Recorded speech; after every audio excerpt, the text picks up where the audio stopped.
ঠাকুর মা স্বামীজির শ্রীচরণে ভক্তিপূর্ণ প্রণাম জানিয়ে স্বামী গম্ভীরানন্দ রচিত শ্রীরামকৃষ্ণ ভক্তমালিকা থেকে আজকের নিবেদন স্বামী যোগানন্দ, তৃতীয় পর্ব।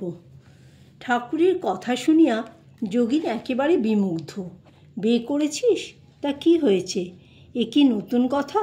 যাহা শুনিলেন স্বপ্ন না সত্য? এখানকার কৃপা থাকলে একটা কি লাখটা বেতো তোর কিছু করতে পারবে না। দক্ষিণেশ্বরের পাগনা বামুন এই বুক ভরা আশার বাণী শুনাইয়া তাহার মনের গুরুভার অপসারিত করিলেন এবং চিরদিনের মতো তাহাকে আপনার করিয়া লইলেন।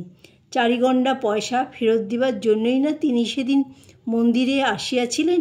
মন দিতে তো আসেন নাই, কিন্তু বারবার পয়সার উল্লেখ করাতেও ঠাকুর সে বিষয়ে দৃষ্টিপাত করিলেন না। শুধু বলিলেন, ওই ভাঙা টিনের বাক্সে রেখে দে। অতঃপর ঠাকুরের উদ্দেশ্য বুঝিতে তাহার বাকি রহিল না। শান্ত মনে তিনি সেদিন গৃহে ফিরলেন এবং ততবধি কালী মন্দিরে পুনর্বার যাতায়াত ও অধিকাংশ সময় ঠাকুরেরই কাছে যাপন করিতে লাগিলেন। যোগিনের আত্মীয় স্বজন এমনকি মা পর্যন্ত এই পুনর্মিলনকে পূর্বের ন্যায় সহজভাবে গ্রহণ করিতে পারিলেন না, কারণ ইতিমধ্যে বিবাহের বন্ধনে পড়িয়া যোগিন এক গুরু দায়িত্ব মানিয়া লইয়াছেন। তাহা স্বেচ্ছাকৃতই হোক বা পর ইচ্ছাকৃতই হোক। পুত্রকে সংসারে উদাসীন দেখিয়া জননী একদিন বলিয়াই ফেলিলেন, যদি উপার্জনে মন দিবি না তবে বিয়ে করলি কেন? উত্তরে যোগিন বললেন, আমি তো ওই সময় তোমাদিগকে বারবার বলেছিলুম বিয়ে করব না। তোমার কান্না সহ্য করতে না পেরেই তো শেষে ওই কাজে রাজি হলো। ইহাতে ক্রুদ্ধা হইয়া মা বলিলেন, ওটা আবার একটা কথা? ভেতরে ইচ্ছা না হলে তুই আমার জন্য বিয়ে করেছিস? এ কি সম্ভব? মাতার ওই কথা শুনিয়া যোগীন মহারাজ যেন আকাশ হইতে পড়িলেন। বড়ই মর্মাহত হইয়া ভাবিতে লাগিলেন, হা ভগবান, যার কষ্ট না দেখতে পেরে তোমাকে ছাড়তে উদ্যত হলুম, তিনি এই কথা বললেন? দূর হোক, এ সংসারে মন ও মুখে মিল থাকা একমাত্র ঠাকুর ভিন্ন আর কারো নেই। কথায় আছে, যার জন্য করি চুরি সেই বলে চোর। তাহার সরল প্রাণে বড়ই আঘাত লাগিল। ইহার পর তাহার বৈরাগ্য তীব্রতর হওয়ায় তিনি ঠাকুরের নিকট মাঝে মাঝে রাত্রিতেও বাস করিতে লাগিলেন। ঠাকুর স্বীয় সন্তানদিগকে তাহাদের নিজস্ব ভাব অনুযায়ী গড়িয়া তুলিতেন, কাহারও ভাব নষ্ট করিতেন না। যোগীন প্রথম প্রথম আহারাদি সম্বন্ধে এত নিষ্ঠাবান ছিলেন যে কাহারও বাটিতে জল গ্রহণ পর্যন্ত করিতেন না। ঠাকুর ইহা সবিশেষ জানিতেন।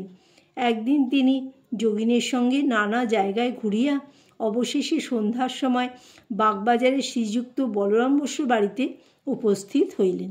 যোগিনীর সমস্ত দিন খাওয়া হয় নাই, মাত্র জলযোগ করিয়াই বাহির হইয়াছিলেন। ঠাকুরও তাহার আচার নিষ্ঠার কথা স্মরণ করিয়া কোথাও আহারাদির বিষয় উত্থাপন করেন নাই। সেই জন্য বলরামবাবুর বাড়িতে আসিয়াই তাহাদিগকে বলিলেন, ওগো, যোগিনকে দেখাইয়া বলিলেন, ওর আজ খাওয়া হয়নি, একে কিছু খেতে দাও। বলরামবাবু ঠাকুরের কথায় যোগিনকে সাদরে জলযোগ করাইলেন। বলরামের প্রদত্ত দ্রব্যাদিকে ঠাকুর পবিত্র মনে করিতেন বলিয়া যোগিনীর মনেও বলরামের গৃহ ও স্বয়ং বলরামের প্রতি শ্রদ্ধা জাগিয়াছিল। তাই সেদিন নির্বিবাদে আহার করিতে পারিলেন। এই প্রকার সহানুভূতি সম্পন্ন গুরুর প্রত্যক্ষ ও পরোক্ষ শিক্ষার অধীনে যোগিনের জীবন গঠিত হইতে লাগিল। একদিন তিনি ঠাকুরের সত্যনিষ্ঠার পরিচয় পাইয়া উহা সর্বতোভাবে গ্রহণ করিলেন। দক্ষিণেশ্বরে ঠাকুরের পা ফুলিতে থাকিলে কবিরাজ শ্রীযুক্ত মহেন্দ্রনাথ পাল বিধান দিলেন যে লেবু খাইতে হইবে। যোগিন উহা শুনিয়া প্রত্যহ 2টি টাটকা লেবু আনিয়া ঠাকুরকে দিতে লাগিলেন, কিন্তু একদিন ঠাকুর উহার রস খাইতে পারিলেন না। ইহাতে যোগিন আশ্চর্য হইয়া গেলেন এবং অনুসন্ধানের পরে অবগত হইলেন যে বাগান হইতে তিনি লেবু আনিতেন উহা সেই দিন হইতে অপরকে জমা দেওয়া হইয়াছে। মালিকের অজ্ঞাতসারে আনিত লেবু সাধু ভোজনে লাগিল না। সদ্বংশজাত ও ধার্মিক পরিবারে শিক্ষিত যোগিন সংসার সম্বন্ধে বড়ই অনভিজ্ঞ ছিলেন। এই শ্রেণীর লোককে সংসারের স্বার্থপর ব্যক্তিরা সহজেই প্রতারণা করে। ঠাকুরের কিন্তু শিক্ষা ছিল, ভক্ত হবি তো বোকা হবি কেন। যোগিনকেও একদিন ওই শিক্ষাদানের প্রয়োজন ঘটিয়াছিল। সেদিন যোগিন একখানা কড়া কিনিতে বাজারে গেলেন এবং দোকানিকে শুধু ধর্মবায় দেখালেই উত্তম দ্রব্য পাওয়া যায় এইরূপ বিশ্বাস থাকায় তাহার কথায় আস্থা স্থাপনপূর্বক নিজে পরীক্ষা না করিয়াই লইয়া আসিলেন। বাড়িতে আসিয়া কিন্তু দেখেন কড়াখানা ফাটা। ঠাকুর ইহা জানিয়া ভৎসনাপূর্বক বলিলেন, ভক্ত হতে হবে বলে কি বোকা হতে হবে? দোকানি কি দোকান ফেদে ধর্ম করতে বসেছে যে তুই তার কথায় বিশ্বাস করে কড়াখানা একবার না দেখেই নিয়ে চলে এলি? আর কখনো ওরূপ করিস না। কোনো দ্রব্য কিনতে হলে 5 দোকান ঘুরে তার উচিত মূল্য জানবি। দ্রব্যটি নেবার কালে বিশেষ করে পরীক্ষা করবি। আর যেসব দ্রব্যের ফাও পাওয়া যায় তার ফাওটি পর্যন্ত গ্রহণ না করে চলে আসবি না। যোগিন ভাবুক ও শান্ত প্রকৃতির লোক ছিলেন। তাহার জানা ছিল না যে ভাবপ্রবণ বহু সাধক মিথ্যা সাত্ত্বিকতার মোহে আপন মনের দুর্বলতাকে প্রশ্রয় দিয়া জীবনে অযথা কষ্ট ডাকিয়ে আনেন এবং অপরেরও কষ্টের কারণ হয়। শুধু তাহাই নহে, অনেক ক্ষেত্রে এই বিষয়ে শিক্ষকের সাবধানবাণী না শুনিয়া প্রতিকারের উপায়ও বন্ধ করিয়া ফেলেন। ঠাকুর সময় বুঝিয়া যোগিনকে এই বিষয়েও সাবধান করিয়া দিয়াছিলেন।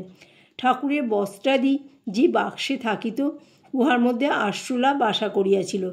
তিনি দেখিতে পাইয়া যোগিনকে বলিলেন, আরশোলাটাকে বাহিরে নিয়ে গিয়ে মেরে ফেল। যোগিন আরশোলাটাকে ধরিয়া বাহিরে লইয়া যাইলেন বটে, কিন্তু না মারিয়া ছাড়িয়া দিয়া আসিলেন। ঠাকুর এই বিষয়ে আর কিছু জিজ্ঞাসা করিবেন ইহা তিনি মোটেই ভাবেন নাই। কিন্তু ফিরিয়া আসিতেই ঠাকুর প্রশ্ন করিলেন, কিরে, আরশোলাটাকে মেরে ফেলেছিস তো? যোগিন লজ্জিত হইয়া বলিলেন, না মশাই, ছেড়ে দিয়েছি। ঠাকুর তখন তিরস্কার করিয়া বলিলেন, আমি তোকে মেরে ফেলতে বললুম, তুই কিনা সেটাকে ছেড়ে দিলি।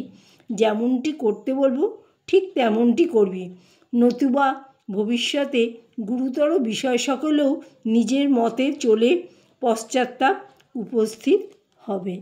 জয় ঠাকুর, জয় মা, জয় স্বামীজি।